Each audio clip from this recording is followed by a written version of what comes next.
All right. I think we're all here. Woo.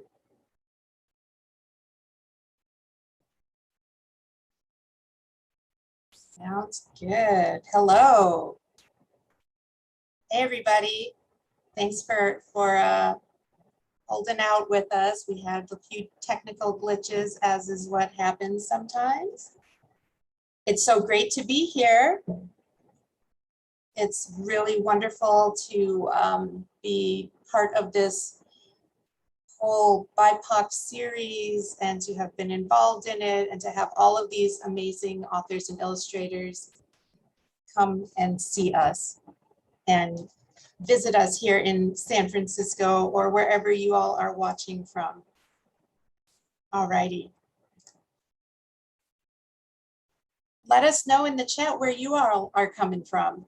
Where are you watching from? Where are you tuning in from? What do you think, folks?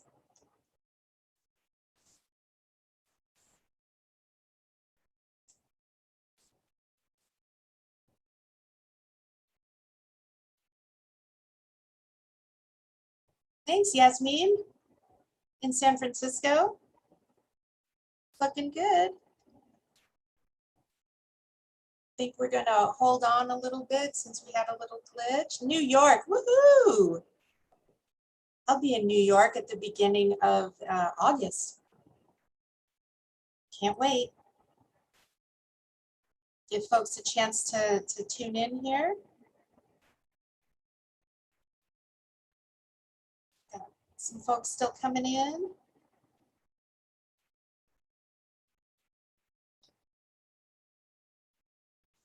We have a wonderful set of artwork that we're going to look at. Castro Valley, look at that. Hey, Sebastian. Nice to see ya.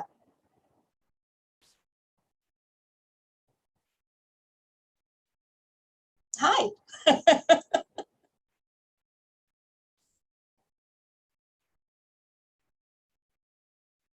Mr. Hill, hello, Jay.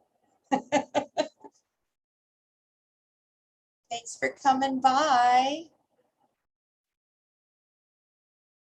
All righty. Shall we get going then? All right.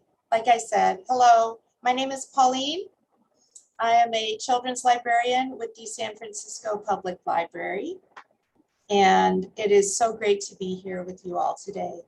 Before I introduce our presenter, I want to thank you all for coming.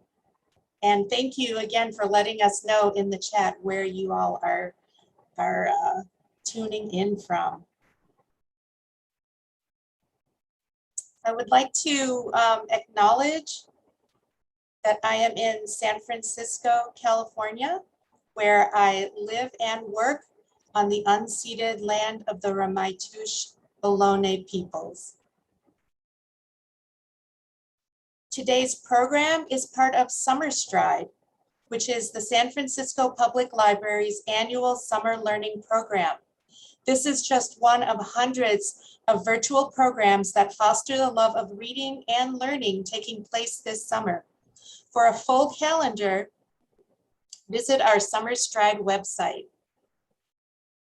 which you should be able to see in the chat.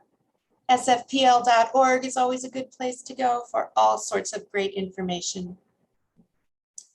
This program would not be possible without the friends of the San Francisco Public Library. We owe a lot to these folks. They fund our programs every year, and we couldn't get by without them. So thank you to the friends. I invited today's wonderful book creator because I love Ken Wilson Max's whimsical and warm artwork and how it conveys love and empathy. I also selected Ken's book, Astro Girl, in particular, because it represents many things near and dear to my heart. Girls in science, girls and their dads, imaginative play, kids' friendships, moms in the workforce, and last but certainly not least, showing young kids and readers of this book that they can be anything, even an astronaut, no matter what they look like. The world is filled with possibilities, and Astro Girl is not afraid to go and seek them out.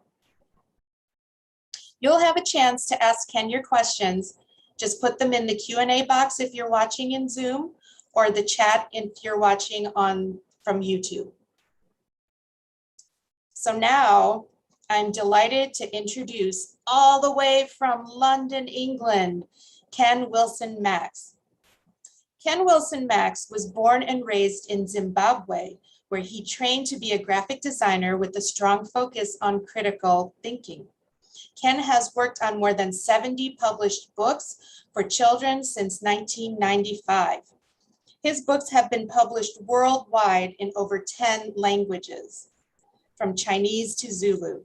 His latest title, Astro Girl, is the winner of the 2020 STEAM Award for picture books in the UK. Ken works with several UK organizations. UK, that's United Kingdom, folks. For those who don't know, that's United Kingdom. Including the Book Trust, Center for Literacy and Primary Education, and the International Board on Books for the Young, Association of Illustrators, and Workbook Day. He is an Astrid Lindgren Memorial Award 2021 nominee. Ken is also the owner-publisher at Alana Max Limited, which publishes naturally inclusive, diverse children's books. Ken says, "I have always believed that it is worth celebrating how people are more similar than different. I have also seen over the last few decades how much better it is for children of all backgrounds to see or read themselves in books." And that is certainly something that we believe in wholeheartedly, 200%, at the San Francisco Public Library. So, without further ado, please give a warm San Francisco Public Library welcome to our guest, author and illustrator, Ken Wilson Max. Hello, everybody, and thank you very much, Pauline, for inviting me. This is one of my favorite books. I enjoy all the books that I make, but this one, it has such a special place in my mind and in my heart, because it's really a story of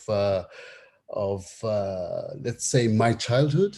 It comes from there. It comes from all the people that were influential to me when I was growing up, when I was a little boy. And most of those people were women. They were my mom, my aunts, my sister, my cousins. That's not to say the men weren't there. They were there, but the women were just there more. Let's put it that way. And so Astro Girl is one of these books. What I'm going to try and do now is I'm going to read it to you, and then after the reading, we'll have a chat about it. There we go, Astro Girl. It's very interesting. The story of how the book actually came to life is also almost as good as the story itself. So, Astro Girl. Astrid loved the stars and space ever since she could remember. And there you go. So she was into Star Wars, rockets, aliens, and at the same time, you know, she also loved a really nice big bows, and she has a nice pet dog whose name I never got to add, I must admit. So maybe we can find the name for the dog right now. Anyway, I want to be an astronaut, Astrid told her best friend Jake as they gazed up at the stars. Will you bring me an asteroid when you come back from space? Asked Jake. Of course I will, Jakey.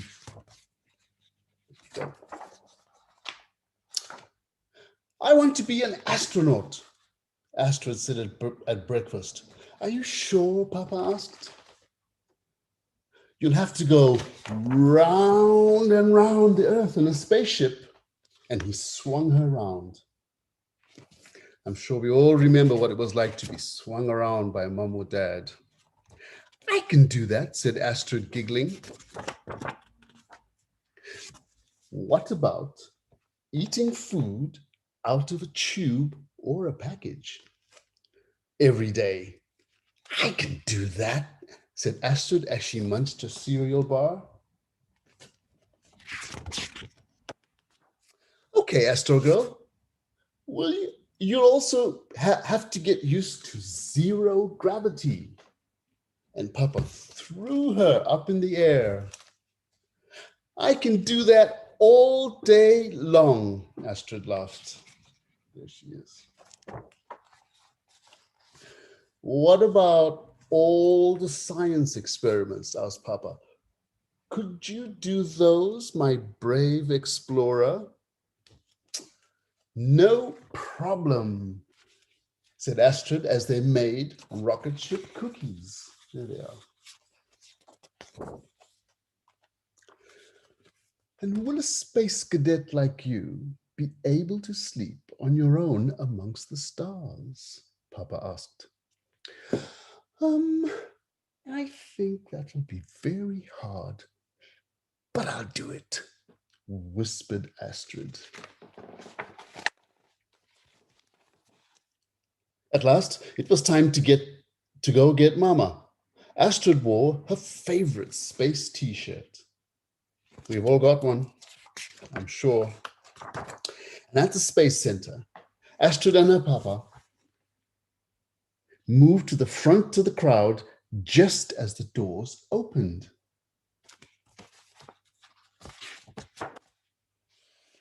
Mama! Astrid gave her mother a big kiss. I missed you, she said. I want to be an astronaut just like you, she said, Astrid. You're my hero. That's the end of that story.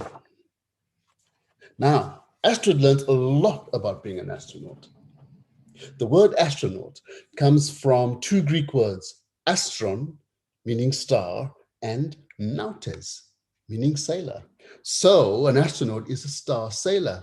I don't know which sounds better. Somehow star sailor, it's got something to it. Anyway, American astronauts Neil Armstrong and Buzz Aldrin were the first to land on the moon in the lunar module Eagle on July the 20th, 1969.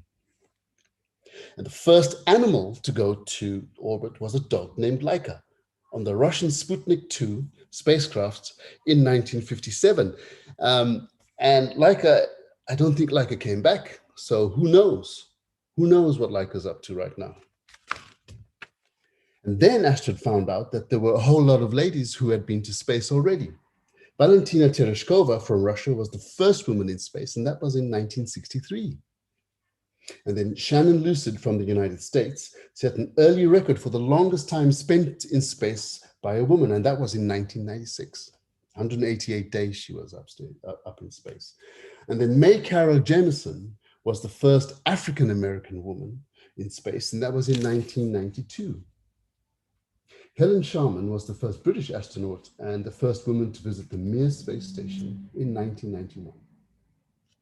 And Kalpana Chawla was the first woman born in India to go to space in 1997. Other things she found out was that space food is freeze-dried so that it won't spill and cause any damage to the machines. But fruit, bread, and nuts are okay as they are.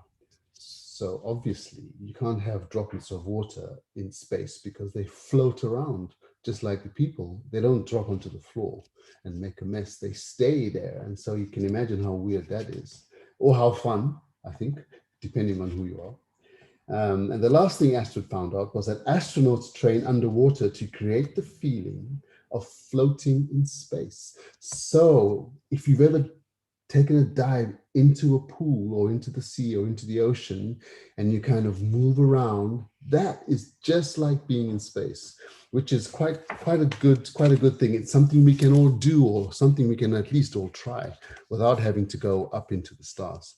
And that is the story of Astrid. I hope you enjoyed that, Astrid and Astro Girl. Yeah, and I think it's one of those books that, as I say, is very, very, very, very special to me. I've been.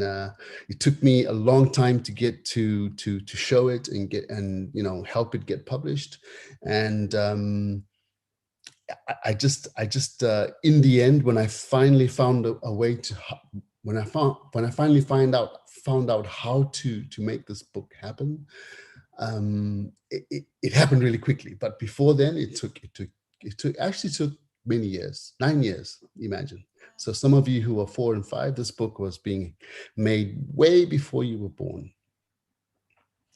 But it is one of those books. And one of the other things I like about the book is that it talks about um, taking all the things that we think boys do, and it just turns them over, which is another thing that I have from my childhood when, you know, um, as I say, both my parents were there, but my mom was there. My dad was working all the time. So my mom and her sisters were the ones who were always looking after us, telling us stories, keeping us happy, making sure we didn't get into trouble. And it was just my sister and me, and at the time.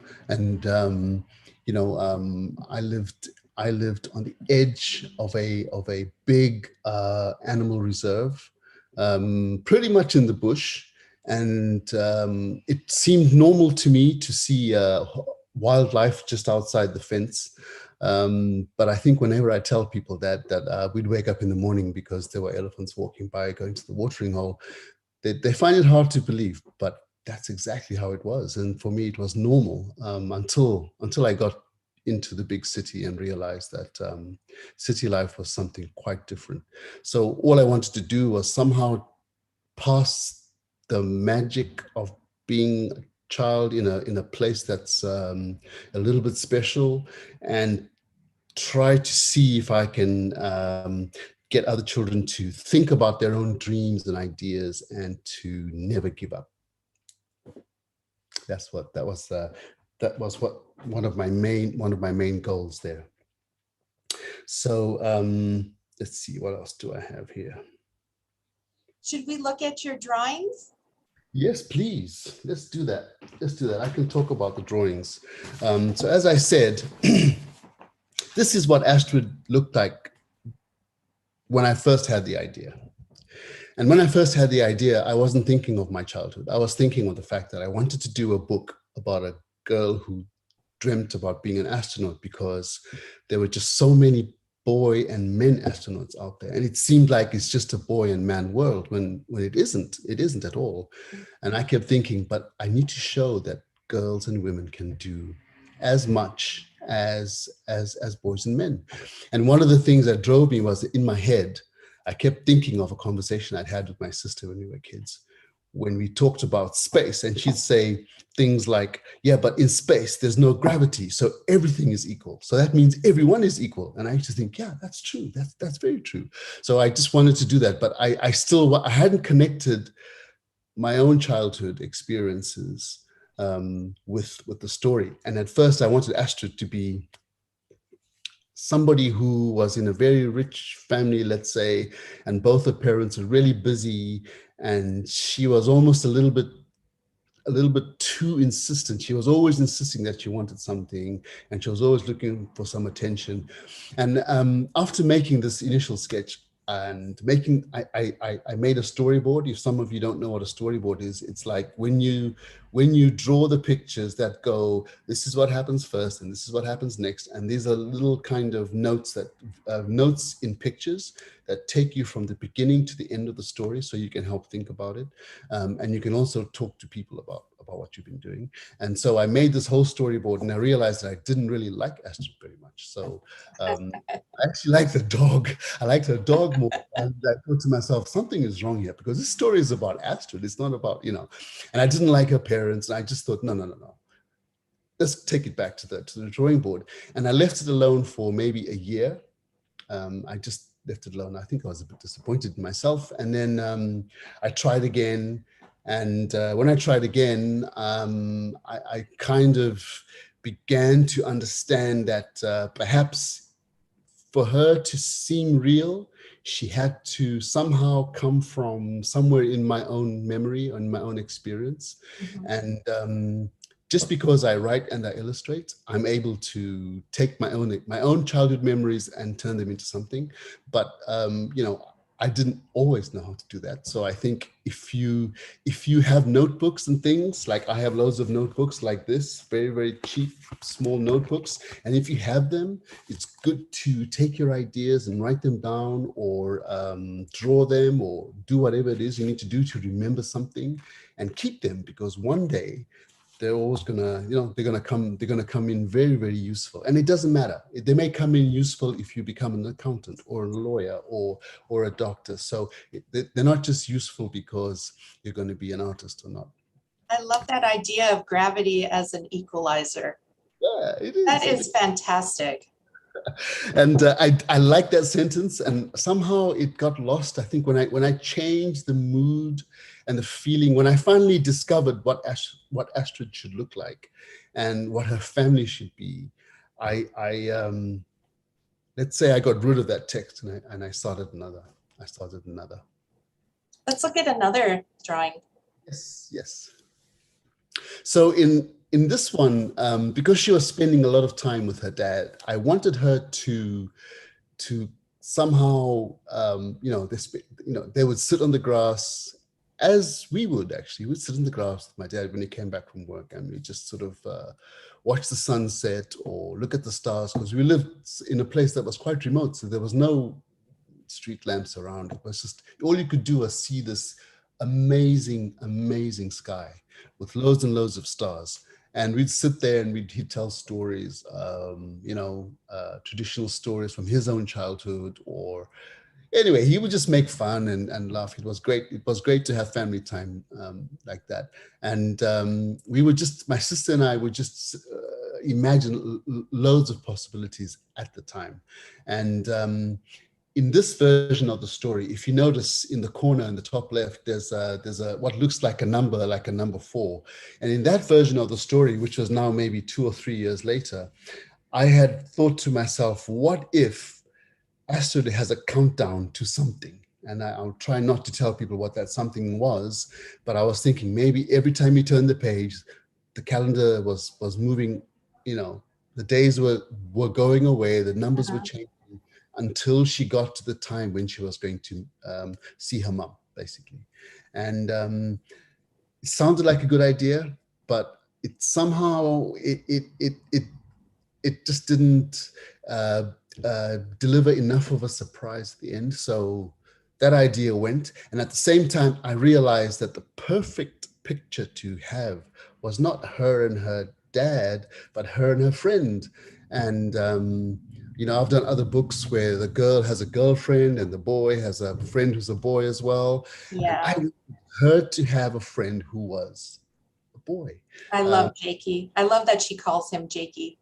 Exactly, exactly. And this picture, from where it started to where it is like, it's all about taking the idea of who is the adventurer and who is the person waiting to be wowed, you know, taking the whole idea of what's gender, male, female, and just turning it upside down. She's the explorer and he's the guy who's going to be waiting for her to come back. And I thought that was the very thing I was trying to do. So it captured everything. And I want to do a book about Jakey on his own. So, you know, Yay.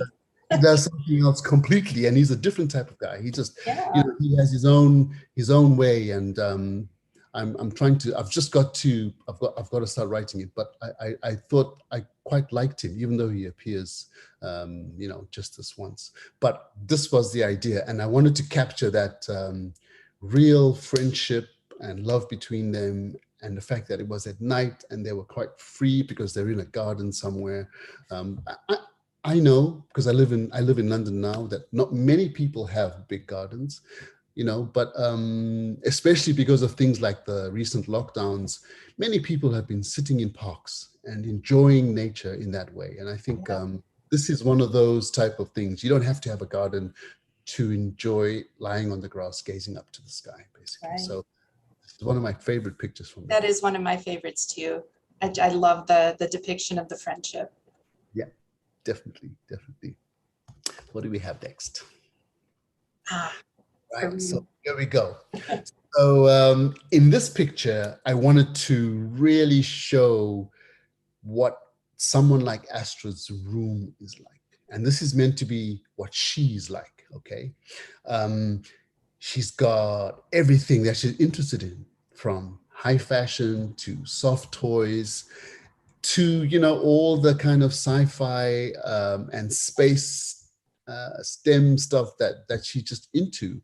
And this, as I was making this picture, and it started off with me sort of maybe trying to draw from her room light looking down at her in the room, and I thought, well, that's not a good angle, and I had to move around a bit. And really and truly, it took a long time to figure out what it was. And also with books, like with picture books, they really are meant to be quite simple.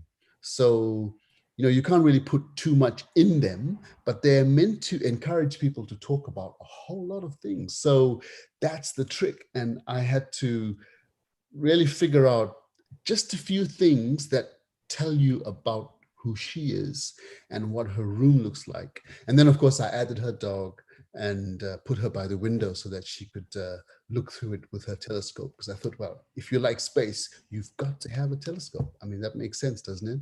And I think the next picture is it in color. So Next picture, yes. it went from that to this. Okay. And the one thing, you know, so she's got a library of books. She's got, you know, books about space. She's got a little globe there. Then she's got the fun stuff: aliens, Star Wars, rockets, little, you know, alien looking things, a bed cover that has comets on it. But a really fancy, nicey twirly bed, because, you know, at the heart of it, you know, she's still Astrid.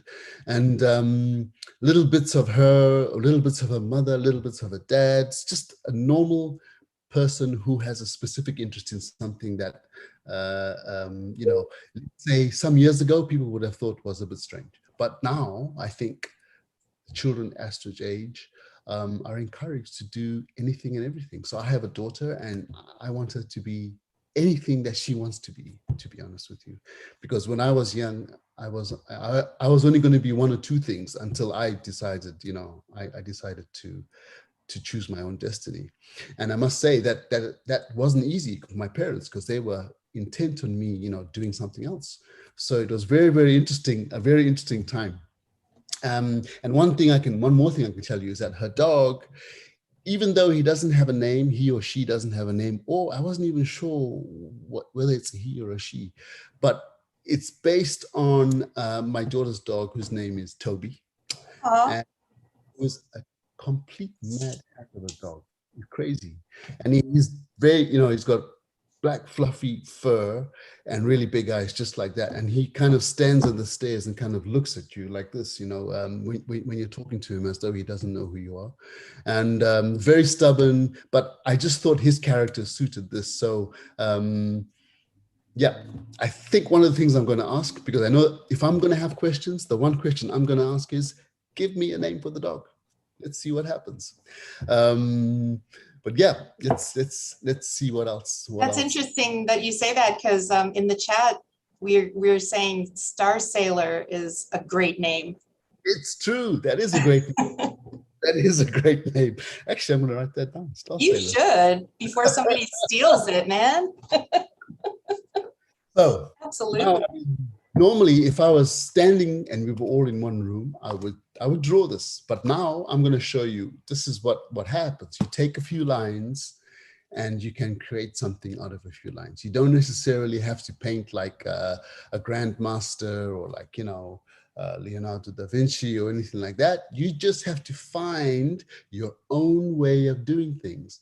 And in this case, I wanted Astrid to have a nice big round face, always funny, and a character. But I knew that I didn't have, you know, I didn't want to paint it like a photograph. I just wanted her to, I wanted to capture the fun and the character of her in as few lines as possible, and then try and make sure that the paint did a a lot of the work afterwards.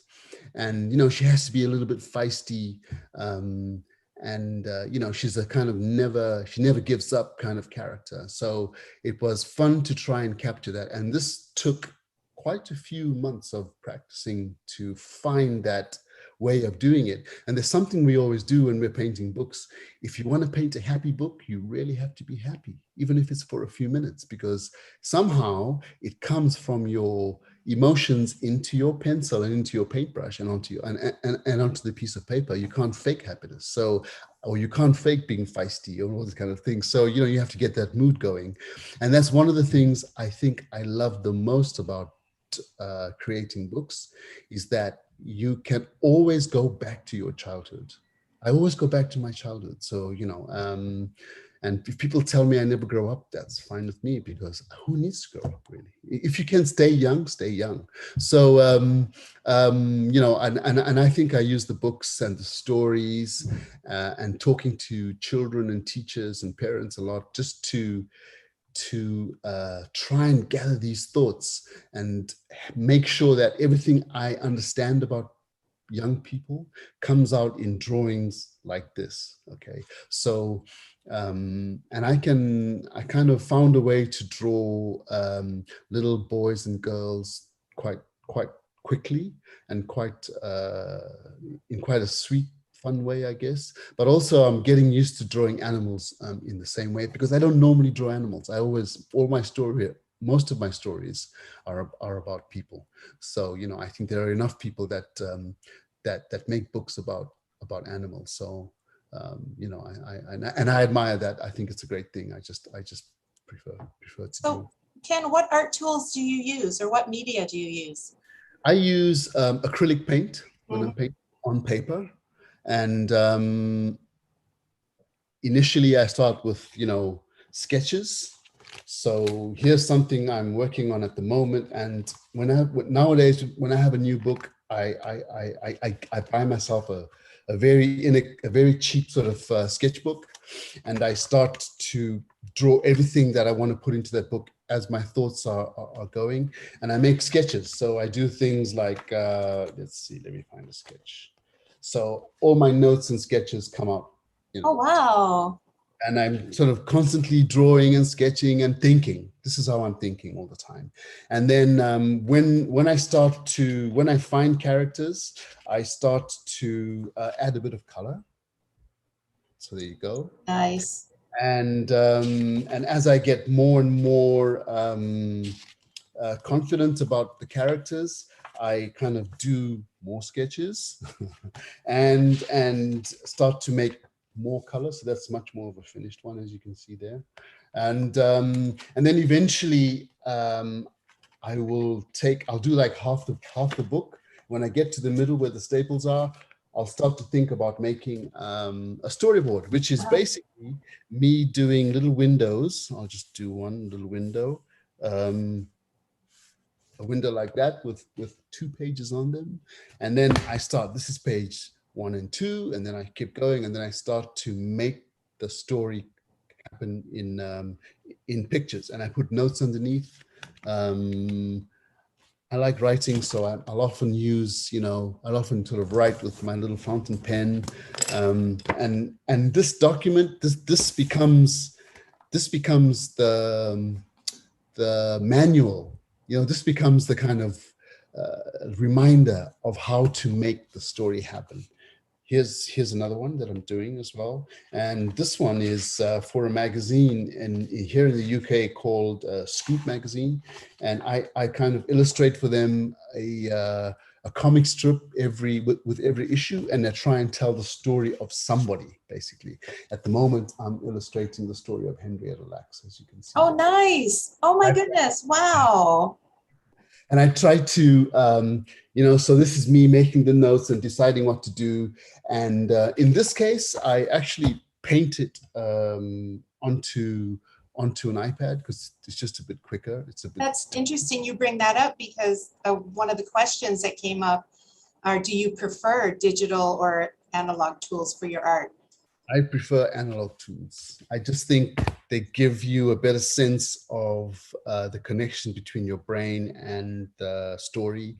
And I think when you're painting or drawing, and you can actually hear the sound of the pen that the pencil makes on the paper. Mhm. All of these things help you to stay focused. And I think when you're using an iPad or any kind of tablet or any kind of computer, what you miss is that are those little I'm going to call them ambient sounds and ambient feelings that you would have in a traditional way. They don't smell. Paper does have a smell. All these things keep you focused, I think. So for now, I think I prefer using paper and card and board and paint. And I don't mind. It's quite nice to get your hands a little bit dirty as well, and to make a Sure. little mess, because again, it just keeps you in that zone. And I find when you're working on a tablet or a computer, you always have to worry that you don't spill anything on there, or you can't do this, or you can't do that. And so you're worried about it. And also the pictures that you have to construct on a tablet are constructed in a very different way. You can't just draw and paint and go for it. You've got to be thinking layers, colors, Right. how you got to think ahead all the time. And sometimes that can hold back your creativity just a little bit. Although, having said that, I must say, sorry, last thing, when I see some of the people that work on in a digital way, I'm so impressed, because it's amazing what, obviously, eventually you can work around these problems. Sure. Well, just piggybacking on that, the layering and the construction. Let's go look at that last. We have one last slide to look at. Yeah. So going from the non-color to the color, Yeah. what you're finishing up with here. How do you decide which colors you're going to use? I use the sketchbooks to decide that, So for instance, like I'll go back to this kind of thing. This is where I'm working out not only what the characters look like, but I'm also trying to find a feeling for what's going on in the picture. And in this one, I also have a big sketchbook, which I was working with, and I wanted to see whether or not she should have, a blue uniform or an orange uniform. Uh-huh. I was just kind of, and when I did this, I was like, well, I like the way they look and everything, but I felt that maybe the whole thing was a little too cold, because it's blues and greens and everything like that. So at that point, it made it clear to me that in order for a really striking cover to happen, she should be orange, and that should be really dark behind. So there was no subtlety here. You have to really go like really, really, really, contrasty colors that complement each other, that are of the same kind of strength, but they're not cold. It's all about warmth that I was trying to do. Oh, absolutely. Yeah.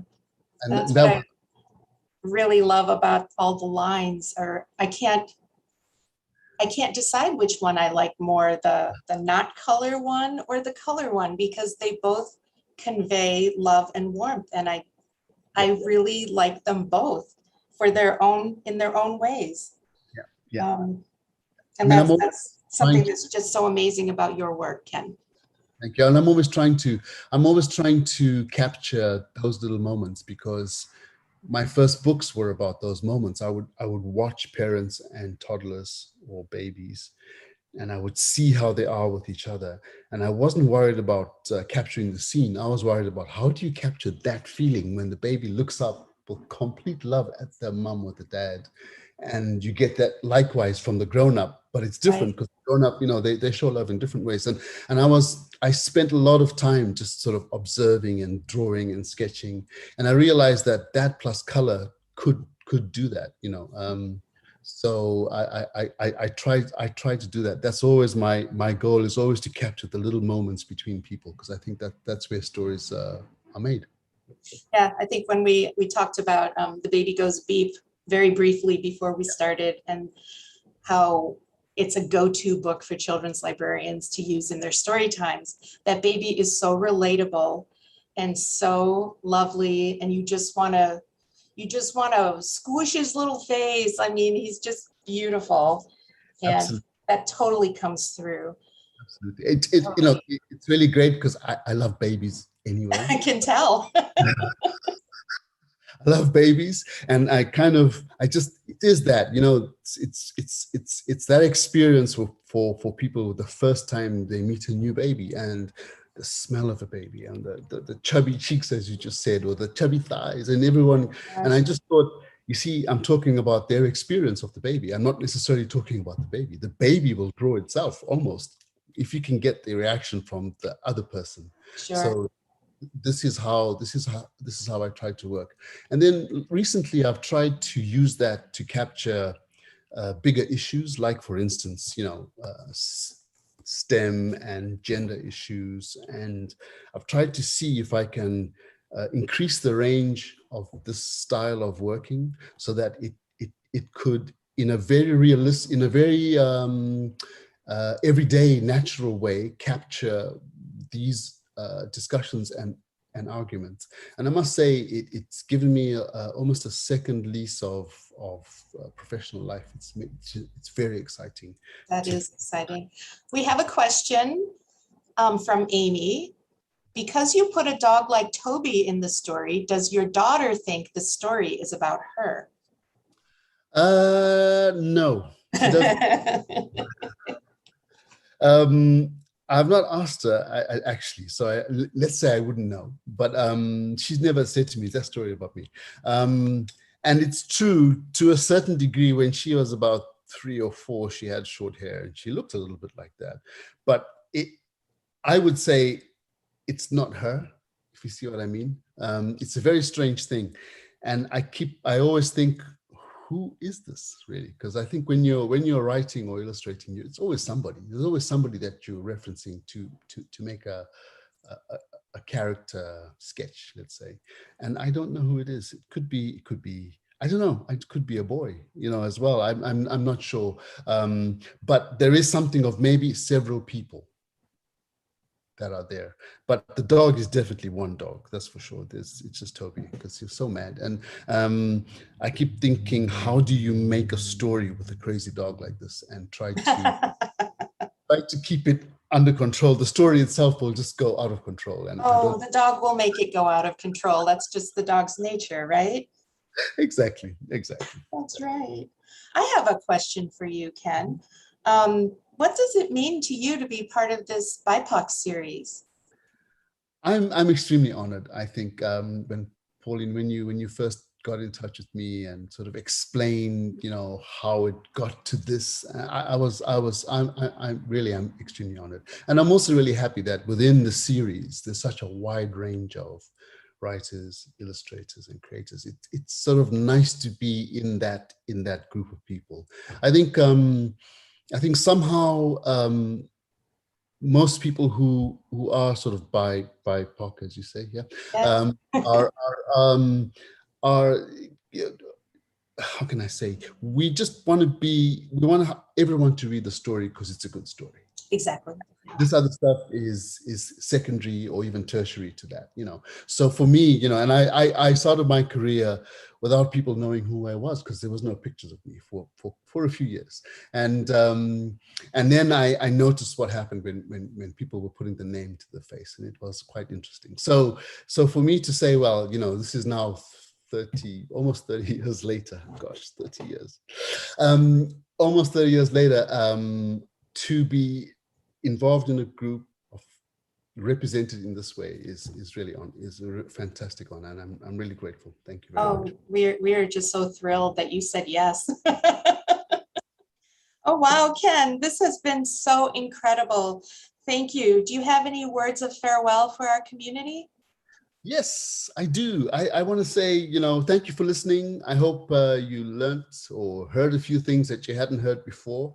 And, if you're thinking of putting books and ideas together, I would say, sometimes they happen just like that. And that's not the end of it. That's just the beginning. You have to be able to keep going, work the problem from all the angles before you, and just don't take no for an answer. but listen to what the comments are saying, just in case you've missed something. So besides that, I want to say thank you very much. And I hope you guys have a fantastic San Francisco afternoon. Thank you so much. What a brilliant time we've had with Ken Wilson Max. Thank you so, so much for visiting us all the way from London, y'all, all the way from London. We don't mess around here at SFPL. We go out and get folks. Thank you so much for being here. This was just so amazing and special. Thank you so much. All right. And all of you out there, thank you for joining us today as we continue to spotlight and celebrate BIPOC authors and illustrators.